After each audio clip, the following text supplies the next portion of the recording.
আজকে আমরা ত্রিভুজের ক্ষেত্রফল হাফ ইন্টু ভূমি ইন্টু উচ্চতা কেন, 2/1 গুণ ভূমি গুণ উচ্চতা কেন, এটা আমরা একটু আলোচনা করব।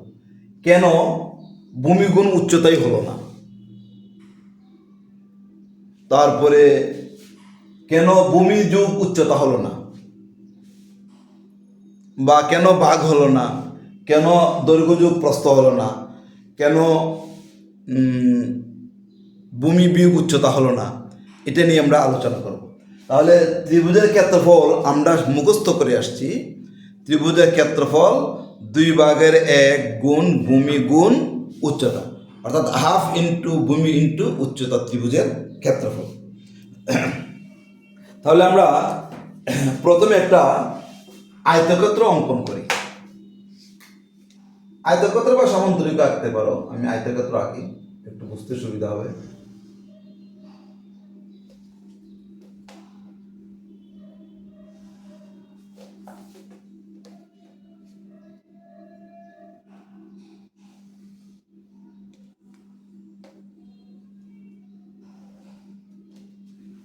এটা আয়তক্ষেত্র অঙ্কন করলাম। আয়তক্ষেত্রের ক্ষেত্রফল তোমরা জানো দৈর্ঘ্য গুণ প্রস্থ। আয়তক্ষেত্রের ক্ষেত্রফলের দৈর্ঘ্য গুণ প্রস্থ। এটা হলো আয়তক্ষেত্রের দৈর্ঘ্য হলো এটা, প্রস্থ হলো এটা। আবার এটাকে এটা এটা আয়তক্ষেত্রের দৈর্ঘ্য, এটাও দৈর্ঘ্য, এটা প্রস্থ, এটা প্রস্থ। তাহলে আয়তক্ষেত্রের প্রস্থটাকে আমরা উচ্চতা বলতে পারি, আর আয়তক্ষেত্রের দৈর্ঘ্যটাকে আমরা ভূমি বলতে পারি। এটা দৈর্ঘ্য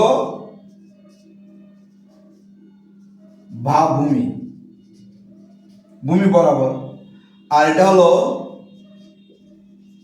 প্রস্থ বা উচ্চতা।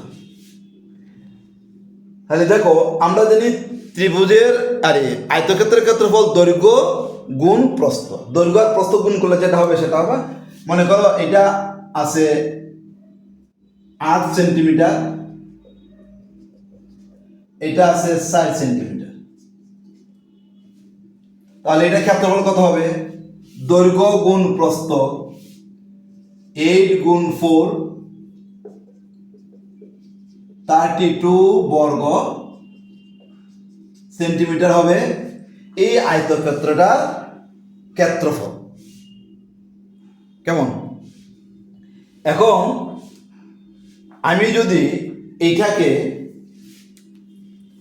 এইভাবে কেটে ফেলি, এই বরাবর, দেখো এই বরাবর কাটার কারণে এই আয়তক্ষেত্রটা কিন্তু সমানভাবে অর্ধেক হয়েছে। এটা যতটুকু, এটা ততটুকু, মানে এটাকে বলা হয় সর্বসম। এই ত্রিভুজটা এটা এটা কাটলে এটা একটা ত্রিভুজ হলো, এটা একটা ত্রিভুজ হলো, মধ্যে দিয়ে কাটার পরে এটা হলো এই ত্রিভুজের বাহু, এটা এই ত্রিভুজের বাহু। এই বাহুটা আর এই বাহুটা সমান, যেহেতু এটা আয়তক্ষেত্র ছিল, এই বাহুটা আর এই বাহুটা সমান। তাহলে দুইটা বাহু সমান, এই বাহুটা এই বাহুটা সমান, এই বাহুটা এই বাহুটা সমান, আর এটা সাধারণ বাহু দুটো ত্রিভুজের। তাহলে এরকম কোনো ত্রিভুজের 3টা বাহু যদি সমান হয়, তাহলে ত্রিভুজ দুইটা সর্বসম, অর্থাৎ সব সমান হবে। এটার ক্ষেত্রফল আর এটার ক্ষেত্রফল সমান হবে। এখন এটা এই সম্পূর্ণের ক্ষেত্রফল কত ছিল? 32 বর্গ সেন্টিমিটার। এখন আমি এটাকে যদি এ বি সি ত্রিভুজ ধরি, তাহলে এটার ক্ষেত্রফল কত? অর্ধেক। ত্রিভুজ এ বি সি এর ক্ষেত্রফল 32 যদি 2 দিয়ে ভাগ করি, তাহলে 16 বর্গ সেন্টিমিটার। তাহলে এইটুকু হয় 16 বর্গ সেন্টিমিটার, এইটুকু হবে 16 বর্গ সেন্টিমিটার।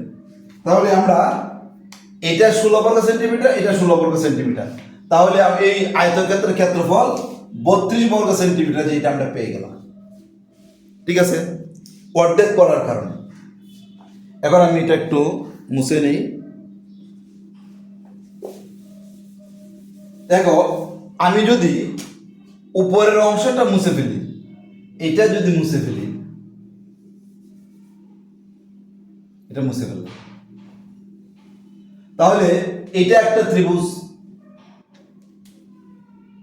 এটা একটা ত্রিভুজ হলো। তাহলে এখন এই ত্রিভুজটা আমি, এটা ছিল দৈর্ঘ্য, দৈর্ঘ্যটাকে ভূমি বলা যায়, আর এটা হলো প্রস্থ, প্রস্থটাকে উচ্চতা বলা যায়। এটা প্রস্থ উচ্চতা, এই যে এই বরাবর উচ্চতা, এটা উচ্চতা। বিসিটা, বিসি হলো উচ্চতা, এবি হলো ভূমি। এখন ত্রিভুজের ক্ষেত্রফল আমরা এই মোট আয়তক্ষেত্রের মোট ক্ষেত্রফলটাকে আমরা কি দ্বারা ভাগ করছিলাম? 2 দিয়ে ভাগ করছি, অর্ধেক পাইছি 16 বর্গ সেন্টিমিটার। তাহলে আমরা ত্রিভুজের ক্ষেত্রফল আমরা এখন লিখব, ত্রিভুজ এ বি সি এর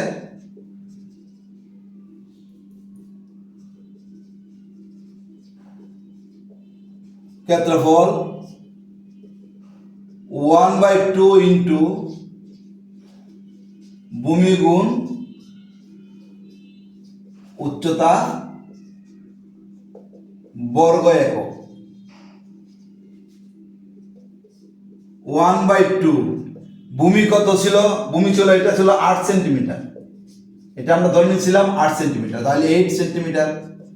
উচ্চতা কত? উচ্চতা হলো 4 সেন্টিমিটার, এটা উচ্চতা, এটা সমকোণী ত্রিভুজ 4 সেন্টিমিটার, তাহলে হলো কি বর্গ সেন্টিমিটার। তাহলে হাফ ইন্টু ভূমি ইন্টু উচ্চতা, 1/2 কাটাকাটি করে ফেলো, 2 দিয়ে 8 ভাগ করতে পারবো, 4 ভাগ করতে পারবো। 2 দিয়ে যদি 4কে কাটি তাহলে 2 2 দুগুণে 4, 8 দুগুণে 16 বর্গ সেন্টিমিটার।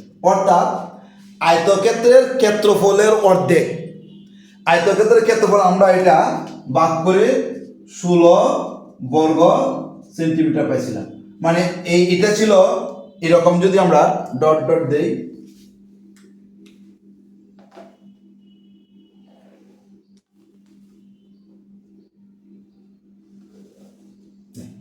মনে করো এইটা, এটা আয়তক্ষেত্র এ বি সি ডি, মনে করো এটা আয়তক্ষেত্র।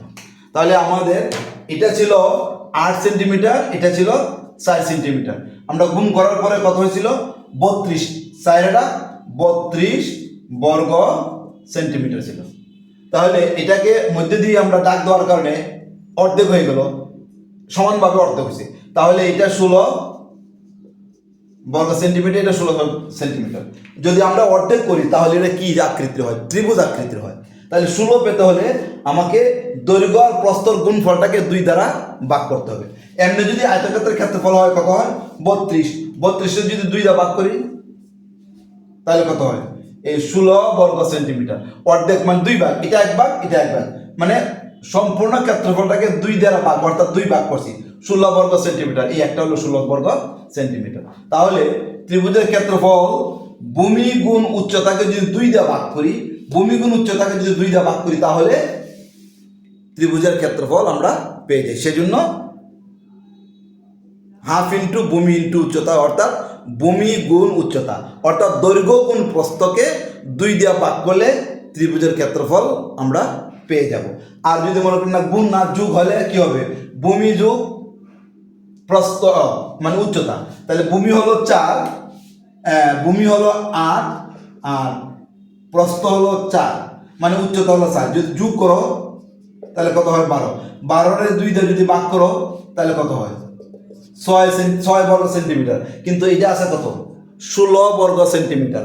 আমি যদি দৈর্ঘ্য আর প্রস্থ যোগ করে 2 দিয়ে ভাগ করি, মনে করো হাফ ইন্টু দৈর্ঘ্য যোগ প্রস্থ, তাহলে হয় 6 বর্গ মিটার।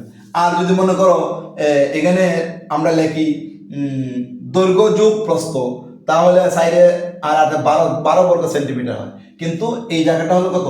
16 বর্গ সেন্টিমিটার।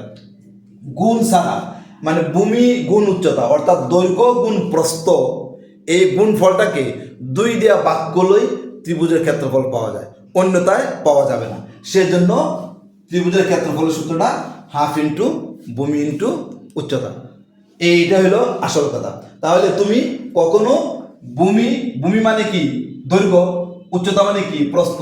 এখানে যদি মনে করো ভূমি যোগ প্রস্থ, ভূমি যোগ উচ্চতা করো, তাহলে ভাগ যদি 2 হয় তাহলে 16 বর্গ সেন্টিমিটার হয় না, বিয়োগ করলেও 16 বর্গ সেন্টিমিটার হবে না।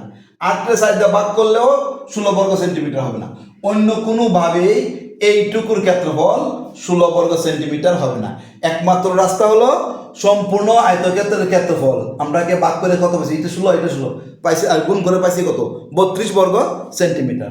তাহলে এটা যদি মধ্যে দিয়ে দাগ দিই তাহলে একটা ত্রিভুজ আকৃতির হয়, এবং এই ত্রিভুজের ক্ষেত্রফলটা কত, ত্রিভুজের ক্ষেত্রফল 16, এটা হবে 16 যোগ করলে সম্পূর্ণটা হবে 32 বর্গ সেন্টিমিটার। তাহলে ত্রিভুজের ক্ষেত্রফল আমাদের দৈর্ঘ্য যোগ দৈর্ঘ্য গুণ প্রস্থ, দৈর্ঘ্য গুণ প্রস্থকে 2 দিয়ে ভাগ করলে আমরা ত্রিভুজের ক্ষেত্রফল পাই। তাহলে ত্রিভুজের ক্ষেত্রফল পাওয়ার একমাত্র রাস্তা হলো দৈর্ঘ্য গুণ প্রস্থ ভাগ 2, অর্থাৎ ভূমি গুণ উচ্চতা। মানে ভূমি গুণ উচ্চতাকে 2 দিয়ে ভাগ করলেই আমরা ত্রিভুজের ক্ষেত্রফল পাবো। সেজন্য আমরা সূত্রটা এইভাবে লেখা যাবে, ত্রিভুজের ক্ষেত্রফল ভূমি গুণ উচ্চতা ভাগ 2, এটাও ত্রিভুজের ক্ষেত্রফল। ত্রিভুজের ক্ষেত্রফলের সূত্র এটাও হবে, এটা হবে 2 ভাগের 1 গুণ ভূমি গুণ উচ্চতা।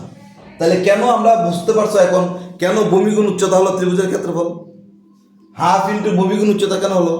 ভূমি আর উচ্চতা গুণ করে এটা 2 দিয়ে ভাগ করলে, অর্ধেক করলে আমরা ত্রিভুজের ক্ষেত্রফলের সূত্র পাবো। সেই জন্য ত্রিভুজের ক্ষেত্রফলটা ভূমি গুণ হাফ ইন্টু ভূমি গুণ উচ্চতা হলো। তাহলে আজকের মতো এখানেই, অন্য কোনো দিন অন্য কোনো ভিডিও নিয়ে আবার তোমাদের সামনে হাজির হব। সেই পর্যন্ত তোমরা সুস্থ এবং ভালো থাকো।